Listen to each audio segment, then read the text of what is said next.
ዛሬ ሁሉም ሰው ግራ ሊያጋቡን ነው እንደ እየመጡ ያሉት እንዴ? ግራ ተጋብተው ግራ ሊያጋቡን ነው እንዴ?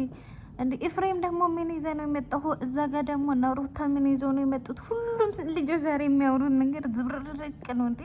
ግራ ተጋብታችሁ ግራ ታጋቡን። ኧረ ወይኔ ምንድን ነው የተፈጠረ ነገር እንዴ? የምራችን ነው እንዴ? እዛ ጋር ኤፍሬም ምን እንደሆነ አስቦ ሄደዋል። ፈረንጁም ምን እንዲያስበው ሄደዋል። ፈረንጁማ ያሰበ ነገር በግልጽ ነግሮናል። ፍሬም ምንም አልነገርንም። በዛ ጋር ጠዋት ከማን ነው ከቢኒ ጋ ነው ከማጋ ነው የነበረ ጊዜ ነግሮናል። ሩታና ብርሽ በዚህ ቅርብ ጊዜ በሰርግ ጠብቁን ብሎናል እና ተጠርታችሁን ነው ያለ።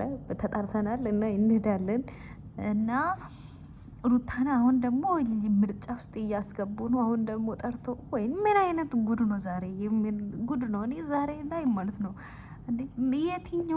የትኛውን ቅጀት ነው ብዬ የትኛውን ሄልም ነው ብዬ የትኛውን እውነት ነው ብዬ ላስብ ከዚህ ሁሉ ማለት ነው። ግራ ተጋብታችሁ ግራ አጋባችሁን እኮ እንዴ!